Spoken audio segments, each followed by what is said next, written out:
Então vamos ler o texto de Deuteronômio, capítulo 28, do verso 45 ao 48, e depois saltar para Isaías, capítulo 53, verso 4 e 5. O texto nos diz assim: Todas estas maldições virão sobre ti, e te perseguirão, e te alcançarão, até que sejas destruído, porquanto não ouviste a voz do Senhor teu Deus, para guardares os mandamentos e os estatutos que te ordenou.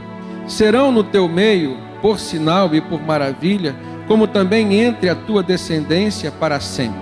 Porquanto não serviste ao Senhor teu Deus com alegria e bondade de coração, não obstante a abundância de tudo que recebeste, assim, com fome, com sede, com nudez e com falta de tudo, servirás aos inimigos que o Senhor enviará contra ti.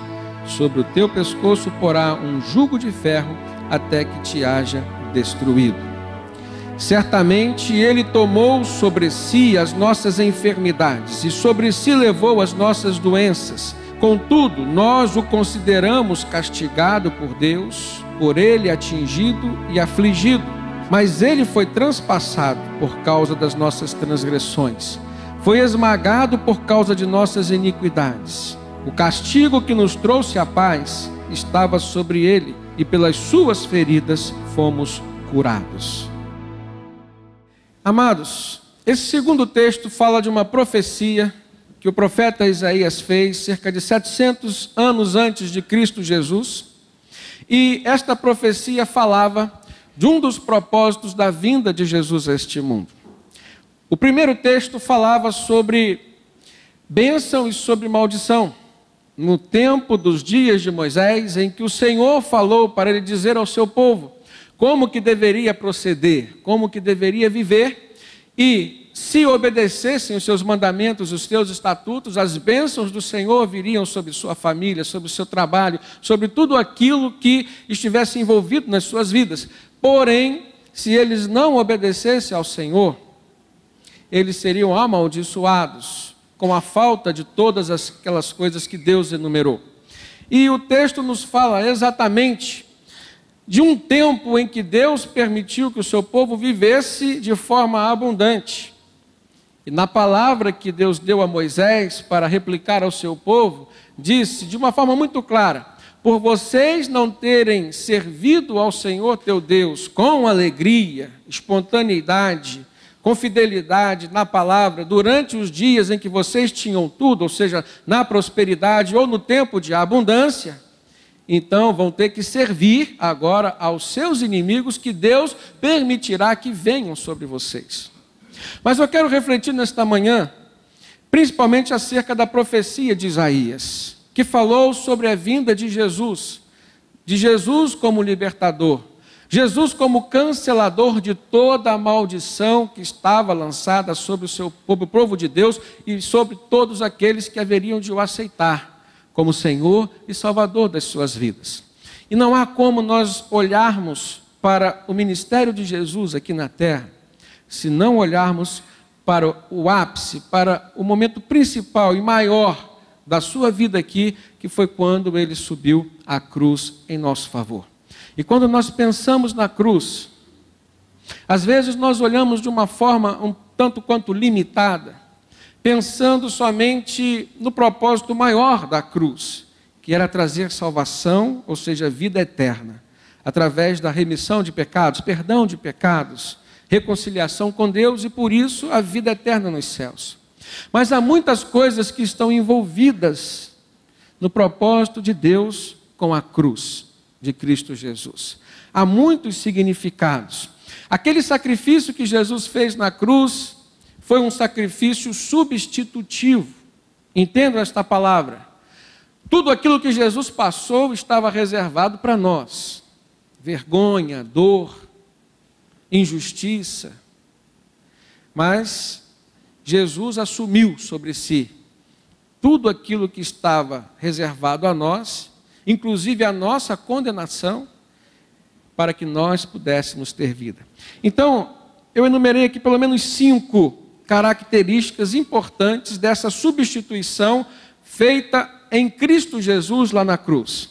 A primeira delas, Jesus foi castigado para que nós pudéssemos ser perdoados. A segunda, Cristo levou sobre si as nossas enfermidades para que fôssemos curados. E ele se fez pecado por nossas transgressões, a fim de que nós fôssemos justificados pela sua justiça. E Cristo morreu a nossa morte. Para quê? Para que nós pudéssemos compartilhar da sua vida. E em quinto lugar, Jesus foi feito maldição em nosso lugar para que nós pudéssemos receber as suas bênçãos. De uma certa forma, o texto de Deuteronômio 28, quando fala das maldições, ele está totalmente associado à vinda de Jesus Cristo, ao propósito da vinda de Jesus. Quando a Bíblia diz que ele levou sobre si as nossas dores, as nossas transgressões e as nossas maldições também. Todas as nossas maldições foram canceladas. A Bíblia diz que maldito foi aquele que subiu no madeiro. Ou seja, ele se fez maldito por nós. A Bíblia diz que aquele que não conheceu o pecado, se fez pecado em nosso lugar. Isso se refere ao propósito, ao ministério, ao coração de Jesus, que batia e bate até hoje pela sua igreja, que somos nós, eu e você. E de uma forma muito especial, lá em Gálatas 3, verso 13, o apóstolo Paulo diz assim, muito claramente: Cristo nos redimiu da maldição da lei, quando se tornou maldição em nosso lugar, pois está escrito, maldito todo aquele que for pendurado no madeiro. Um outro caráter da substituição de Jesus, ou que Jesus fez por nós, está ligado também ao conceito de pobreza e de riqueza. Preste atenção nesses dois conceitos, principalmente no conceito bíblico, porque nós trazemos a formação de um conceito, ou construímos um conceito de pobreza e de riqueza, que difere em algumas especificidades em relação ao conceito de pobreza e de riqueza que a Bíblia traz. Em 2 Coríntios 8, 9, o apóstolo Paulo diz: pois vocês conhecem a graça de nosso Senhor Jesus Cristo, que sendo rico, se fez pobre por amor de vocês, para que por meio de sua pobreza, vocês se tornassem ricos. Jesus então suportou a nossa pobreza para que nós partilhássemos da sua abundância de vida, ou da sua riqueza. Então o conceito bíblico de pobreza e de riqueza não está relacionado tão somente a bens materiais. Porque aquilo que Jesus teve para nos dar, e ele caminhou com muitas pessoas, pessoas ricas, pessoas pobres, aquilo que ele tinha para dar era muito superior aos bens materiais. E para algumas pessoas pobres, ele não mudou o seu segmento social. Ele caminhou com pessoas pobres e não se importou em transformá-las em pessoas ricas, em pessoas que tivessem fartura de bens materiais. Mas com certeza aquelas que se submeteram a ele com fé foram abençoadas e conseguiram coisas que o dinheiro não podia comprar. E caminhando com muitas pessoas ricas, ele não se importou e nem falou para que elas pudessem ser pobres. A menos, o único caso, daquele jovem rico que queria a vida eterna e queria seguir a Jesus, e o seu coração estava preso aos seus bens. E Jesus sabia disso, porque Jesus é Deus, Filho de Deus, ele conhece os nossos pensamentos, e ele sabia: eu quero libertar esse jovem. E a única coisa que o prende, que o impede de estar diante de mim, são os seus bens. Então ele disse: vai, vende todos os seus bens, distribua com os pobres e siga-me. Terás um tesouro no céu. Por que Jesus fala em ter um tesouro no céu? Justamente para que aquele jovem pudesse pesar o que estava, naquele momento, tendo mais valor na sua vida. O tesouro da terra que ele já tinha, ou um tesouro no céu que ele estava buscando. E a condição que Jesus colocou para ele: olha, você não pode amar a dois deuses, a dois senhores. O seu dinheiro tem sido um Deus na sua vida. Aquele jovem se entristeceu e não seguiu a Jesus. Esta semana eu conversei com uma das ovelhas nossas aqui do Flamboyant, e uma frase que ela me falou me soou bem aos ouvidos e me trouxe um momento de reflexão. E ela disse que, pastor, algumas pessoas são tão pobres que a única coisa que elas têm é dinheiro. Para pensar sobre isso. O quão verdadeira é esta frase? Uma pessoa pode chegar ao extremo da pobreza quando a única coisa que ela tiver for o dinheiro. Diante de tantas outras coisas que Deus tem para nos acrescentar, às vezes nós ficamos com os nossos olhos e o nosso coração fixos naquilo que só o dinheiro pode adquirir ou pode comprar. Então, biblicamente, o conceito de pobreza e de riqueza está associado, com relação à pobreza, à ausência das coisas necessárias. E a Bíblia promete, o salmista diz, olha, nunca vi um justo mendigar o pão, passar necessidade, nem a sua descendência mendigar o pão. Aqueles que têm Jesus, com Jesus receberão as coisas necessárias para a sua vida. Então, quando o texto diz que ele cancelou a nossa pobreza, a Bíblia está se referindo ao suprimento de todas as nossas necessidades. E o preparo do nosso coração, a adequação da nossa mente aos planos de Deus, para que nós não tenhamos por necessárias coisas que de fato não são necessárias. Por isso que a Bíblia diz, tudo aquilo que nós pedirmos segundo a vontade de Deus, em nome de Jesus, nosso Pai Eterno nos concederá. Não diz tudo aquilo que nós pedimos segundo a nossa vontade, segundo a nossa mente, segundo aquilo que nós entendemos ser necessário.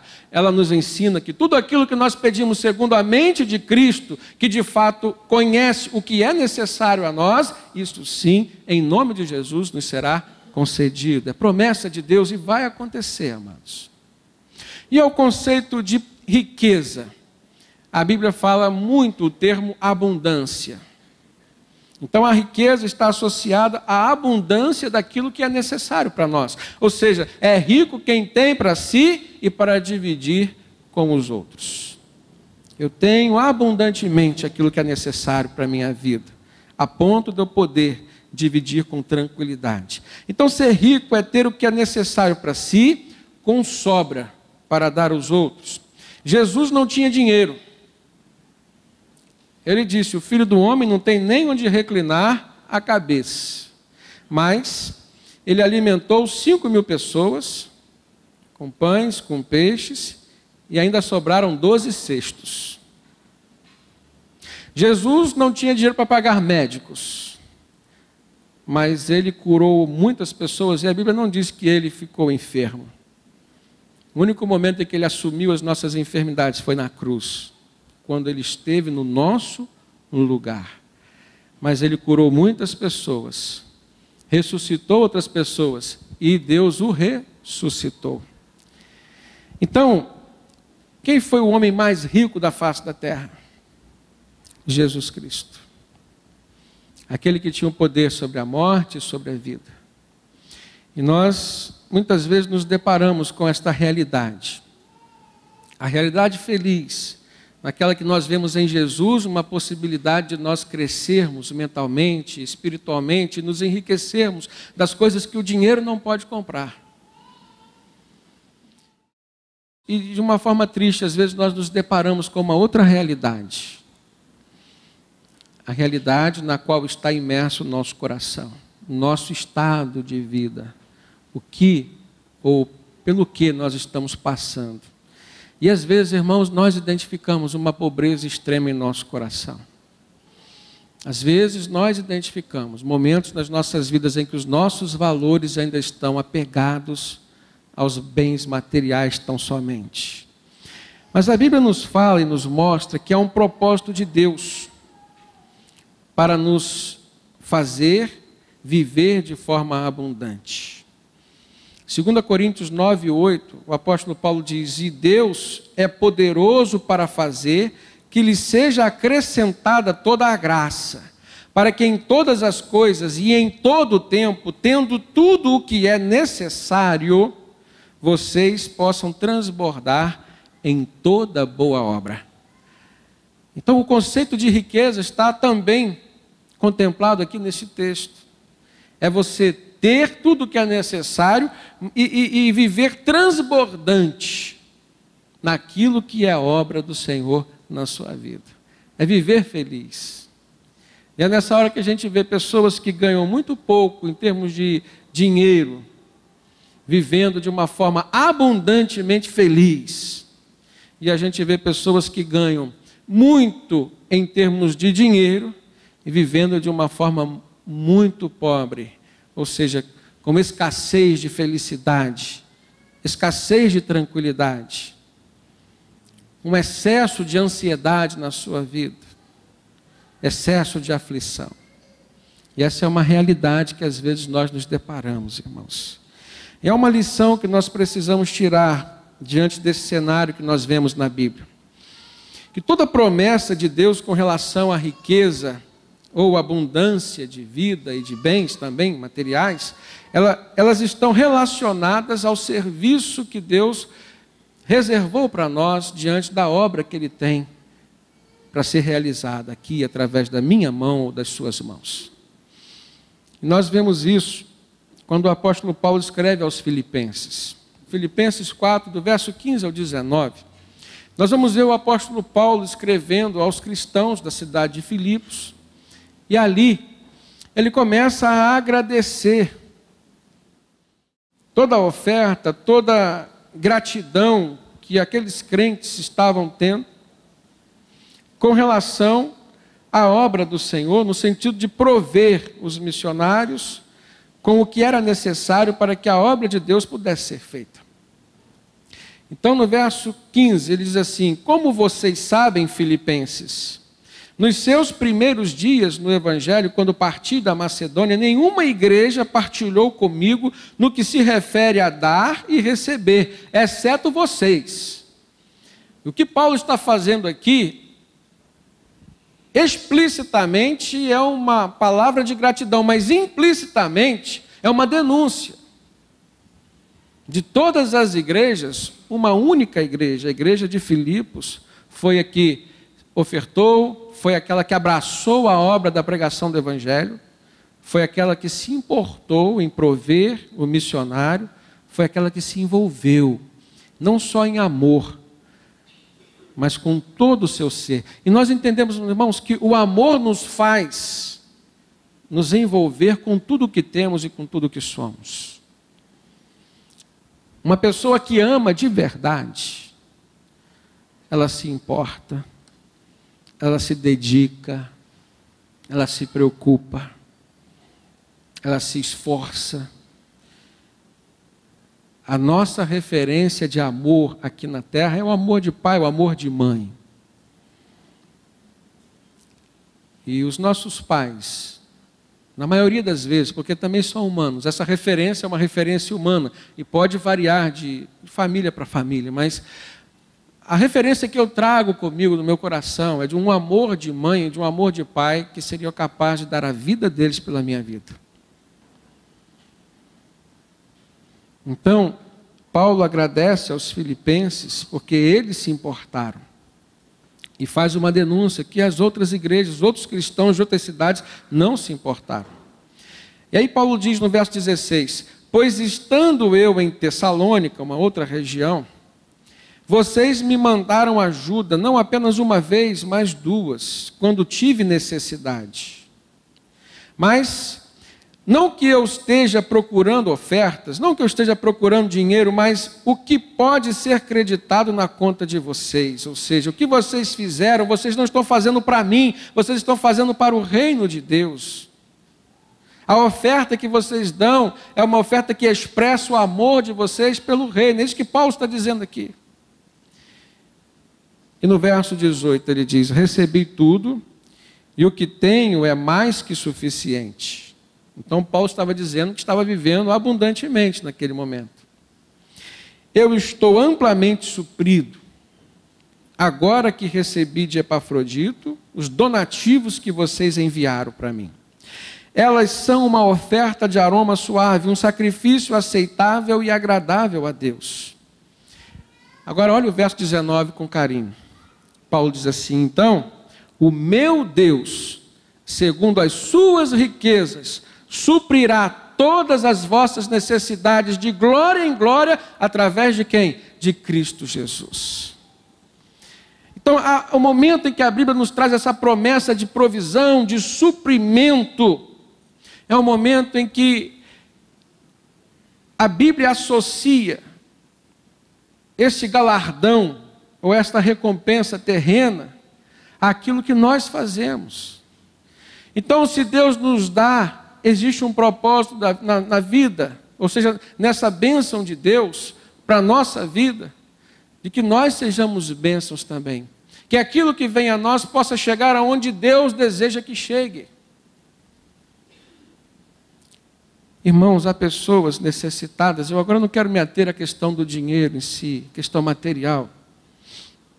Mas há pessoas necessitadas hoje de um ombro amigo.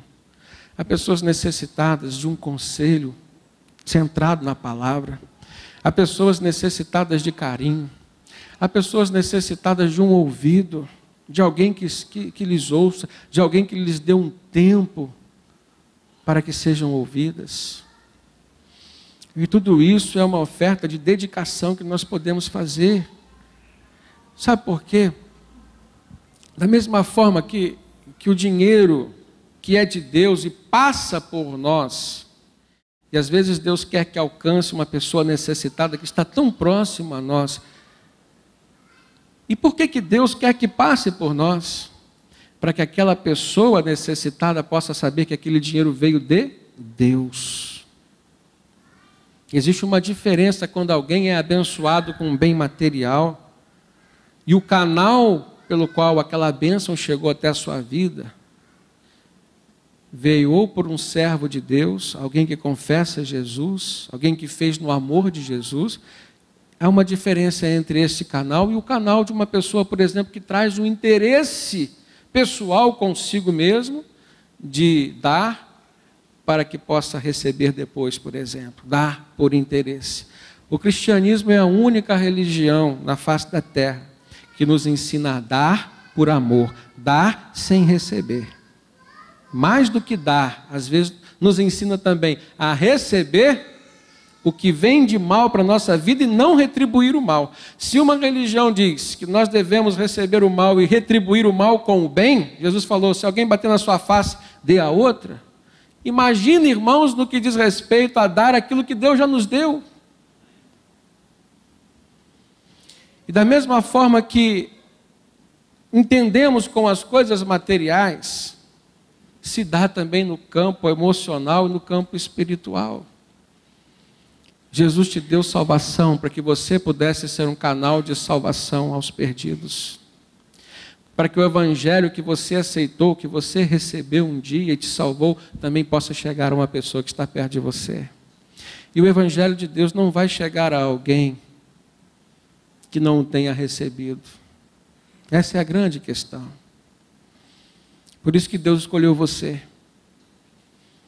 Por isso que Deus te dá bênçãos materiais, por isso que Deus te dá bênçãos espirituais, por isso que Deus te supre com os dons do Espírito Santo, com o fruto do Espírito Santo, para que você seja uma pessoa equilibrada, para que você seja uma pessoa respeitada, querida e bem aceita diante daqueles a quem Deus aproximar de você ou te aproximar.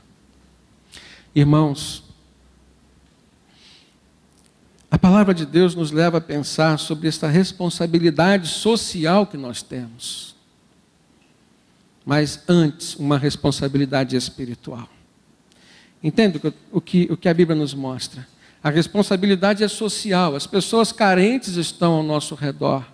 Mas antes ela passa por uma responsabilidade espiritual. Deus te preparou, Deus te salvou, Deus te supriu, Deus te fez viver com abundância de vida em Cristo Jesus, para que você possa transbordar e levar estas bênçãos aos outros. Para que eles possam reconhecer em você, não a sua capacidade pessoal, mas para que eles possam reconhecer em você a presença de Cristo Jesus. Amém? Então, a promessa de Deus a nós, de suprir todas as nossas necessidades, de glória em glória por Cristo Jesus, está associado também à nossa capacidade de dar, de doar-se e de doar aquilo que se tem, aquilo que de Deus recebemos.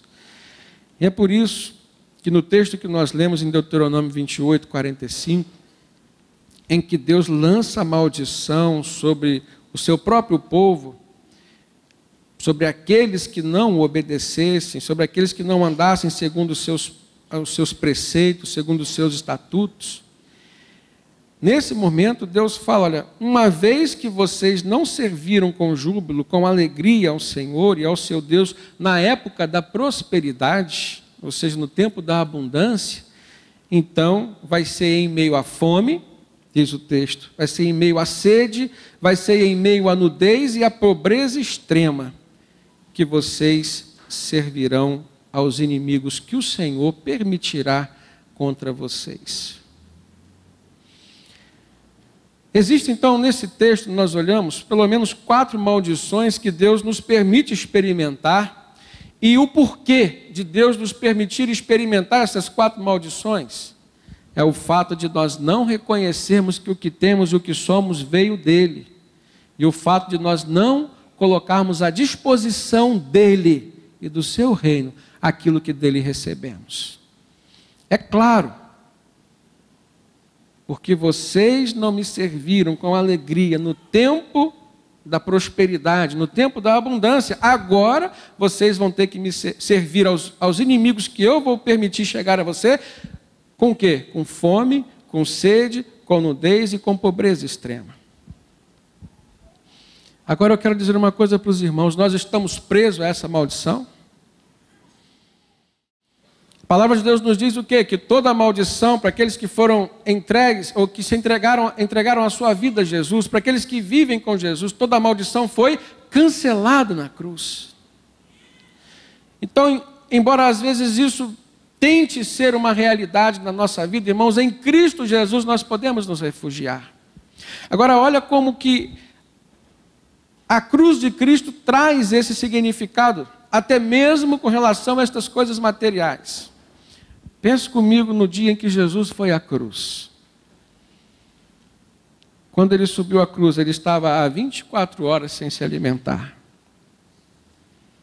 Um ser humano que não se alimenta durante 24 horas, o que ele sente? Fome. Jesus, quando estava na cruz e o seu sangue sendo derramado em nosso favor, toda pessoa que está sofrendo uma hemorragia sente sede. E ele disse, tenho sede. Deram para ele uma esponja com vinagre. Enquanto ele estava na cruz, os soldados estavam lançando sorte para ver quem ficava com a sua roupa, a sua túnica. E o manto que estava encobrindo não era dele mais. Então ele experimentou na cruz a nudez. E quando Jesus morreu, não tinha bens materiais. Aliás, ele não tinha nem a sepultura. A sepultura onde ele foi sepultado foi uma sepultura emprestada por José de Arimateia. Agora olha para a Bíblia, irmãos, como que ela é coerente. Em Deuteronômio, capítulo 28, no tempo de Moisés, mais de 1000 anos antes de Jesus Cristo subir à cruz, Deus estava falando que haveria uma maldição sobre o seu povo, que se eles não obedecessem, se eles não reconhecessem no tempo de fartura, no tempo de abundância, o Senhor, e que tudo que eles tinham era do Senhor e que deveria ser devolvido ao Senhor, ou seja, no serviço ao Senhor com alegria, eles haveriam de experimentar a fome, a sede, a nudez e a pobreza. E quando Jesus vai à cruz, ele experimenta tudo isso. Por quê? Porque ele levou sobre si as nossas maldições. Ele levou sobre si também aquilo que estava relacionado à maldição material da nossa vida. Em Cristo Jesus, irmãos, mediante o amor que ele teve por nós na cruz, mediante o amor que nós podemos demonstrar por ele e a ele, essas maldições podem ser canceladas. Amém?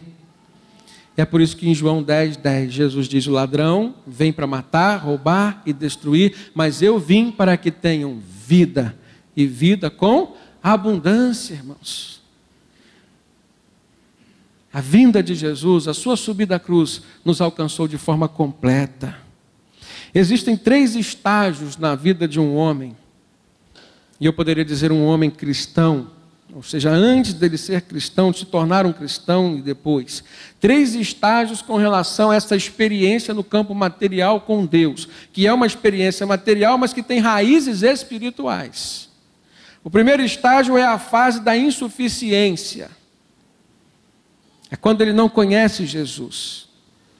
E ele pode experimentar ali todo tipo de insuficiência. Ele pode ser uma pessoa suficientemente rica em termos financeiros, ou seja, pode ter dinheiro, mas pode ser uma pessoa insuficiente em bens espirituais, numa vida emocional, por exemplo, descontrolada. Então, quando ele está passando a fase da insuficiência, isso significa que ele não tem o bastante para suprir as suas necessidades. Grave isso, a fase da insuficiência, quando não se tem o bastante para suprir as suas necessidades. E aí é de uma forma geral. A segunda fase é a fase da suficiência. É quando ele tem tudo o necessário para a sua vida. É ter exatamente aquilo que ele é necessário. E existe uma terceira fase, que é a fase da abundância. É quando ele tem além do necessário. E ele tem para si mesmo e ele tem para o outro. E o homem de Deus, o cristão, ele passa por essas 3 fases. Antes de conhecer Jesus, a fase da insuficiência. Quando conhece Jesus, a fase da suficiência. E quando se aprofunda no relacionamento com Jesus, a fase da abundância de vida. Em Efésios 3:20, o apóstolo Paulo diz: ora, aquele que é poderoso para fazer por vós tudo, muito mais abundantemente, além daquilo que pedimos ou pensamos, segundo o poder que em nós opera, a Ele seja dada a glória para todo sempre. Amém. O desejo de Deus através de Jesus é fazer que você tenha uma vida abundante, com sobra, além do necessário para você. Mas você precisa se aprofundar no projeto de Deus para a sua vida. Agora responda uma pergunta. Por que Deus deseja que os seus filhos tenham abundância de vida ou vida com abundância? Primeira resposta que eu encontro, que nós encontramos, é que Deus nos dá com abundância para nós termos condições de dar também ao outro. Atos 20, verso 35, diz assim: tenho-vos mostrado em tudo que, trabalhando assim, é necessário auxiliar os enfermos e recordar as palavras do Senhor Jesus, que disse: maior bem-aventurada coisa é dar do que receber. Então a Bíblia diz que nós somos mais felizes quando damos do que quando recebemos. E se ela diz que você é mais feliz, mais bem-aventurado quando você dá do que quando você recebe, é porque Deus deseja te dar o suficiente para que você possa ter para você e para os outros. Isso é a abundância. É a terceira fase da provisão de Deus. Em Lucas 6:38, Jesus falou: deem e será dado a vocês uma boa medida, calcada, sacudida e transbordante será dada a vocês. O que quer dizer transbordante? Abundante, que te enche e ainda sobra para encher e abastecer o outro. A segunda resposta: Deus nos dá para nós podermos testemunhar do seu poder. Lá em Tiago, a carta que Tiago escreveu, capítulo 2, do verso 14 em diante, o apóstolo fala que nós devemos fazer boas obras. Quando pregamos a palavra de Cristo, ele diz assim: olha, que proveito há se você encontrar alguém necessitado, falar do evangelho e dizer para ele assim: vai em paz, e não poder dar a ele as coisas que ele precisa? É nessa hora que nós vemos o propósito de Deus na nossa vida. Ele nos abastece para quê? Para que a nossa palavra, acompanhada de boas obras, tenha um peso maior. Ele nos abençoa para que nós possamos abençoar e testemunhar do seu poder. Verso 14, Tiago 2 diz assim: meus irmãos, que proveito há se alguém tem fé, ou disser que tem fé, e não tiver obras? Porventura a fé pode salvá-lo? Essa fé pode salvá-lo? E se o irmão ou irmã estiverem nus, se tiverem falta de mantimento no cotidiano, e algum de vós lhe disser, ide em paz, aquietai-vos e fartai-vos, e não lhes derdes as coisas necessárias para o corpo, que proveito virá desta palavra ou dessa atitude? Por isso que Jesus, irmãos, quando encontrava com alguém necessitado, ele mudava a vida daquela pessoa. Ele encontrou com um paralítico que estava no tanque de Betesda há 38 anos, esperando por algo, por uma mudança na sua vida. E Jesus olha para ele e diz: queres ser curado? Queres ser transformado? Aquele homem não acreditou em Jesus. Ele continuou acreditando numa lenda que dizia que toda pessoa que entrasse naquele tanque quando as águas eram agitadas seria curado, o primeiro só. E eu queria saber quem que ia identificar quem foi o primeiro que caiu na água quando todo mundo pulava ali dentro, né? Alguém levantava dizendo, fui curado. Então, ele foi o primeiro. E aquele paralítico disse para Jesus: Senhor, não tem ninguém que me lance a água quando a água é agitada. Ele estava diante da própria cura, diante do poder de Deus fisicamente manifestado a ele. E Jesus o abençoou, o contemplou com aquela necessidade. E disse: levanta-te, toma o teu leito e anda. Glorifica o Senhor. Todas as atitudes de Jesus, de milagres, irmãos, foram para testemunhar que Ele era o Filho de Deus. E depois, todos os milagres que os discípulos, os apóstolos fizeram, foram para dar testemunho à palavra que eles davam. Ou seja, eles pregavam o Evangelho de Jesus, que era o Filho de Deus, que podia salvar, que podia transformar vidas. Que crédito tinha aquela palavra? Deus lhes dava poder. E muitas pessoas eram curadas. Isso está registrado hoje para todos nós lermos e termos acesso. E Jesus ainda faz milagres hoje, amém? Jesus ainda transforma a vida, Jesus ainda opera milagres nas casas onde há desunião, desarmonia. Jesus ainda restaura casamentos, Jesus ainda liberta filhos das drogas. Jesus salva o pecador do inferno e leva para o céu. Creia nesta palavra. As bênçãos de Deus são para mim e para você. E nós precisamos querer, irmãos, nos apropriar dessas bênçãos do Senhor. A terceira e última resposta que nós encontramos: por que Deus deseja que os seus filhos tenham vida com abundância? Deus nos dá abundância de vida para que nós possamos experimentar a bênção de dar e de ofertar. Amém? Por que Deus te deu vida com abundância? Por que Deus tem te dado conforto? Para que você possa se ver na condição de quem tem condição de dar um pouco de conforto ao outro, de suprir as necessidades dos outros. Às vezes nós passamos por momentos difíceis e vencemos em nome de Jesus. Para quê? Para que nós possamos aprender o que é passar por dificuldade. Se você já passou por um aperto na sua vida, um aperto financeiro, uma dívida que você tinha, por exemplo, e não tinha como saldar, você sabe o que é a angústia, você sabe o que é a aflição, você sabe o que é a ansiedade sobre o dia de amanhã, e você sabe o quanto isso pesou, o quanto isso te sobrecarregou, o quanto isso te oprimiu. Mas hoje Deus está te dando uma condição de vida melhor. Deus te fez passar, vencer por este momento. Para quê? Para que hoje você possa olhar com amor, com carinho para aqueles que estão passando pela dificuldade que um dia você passou.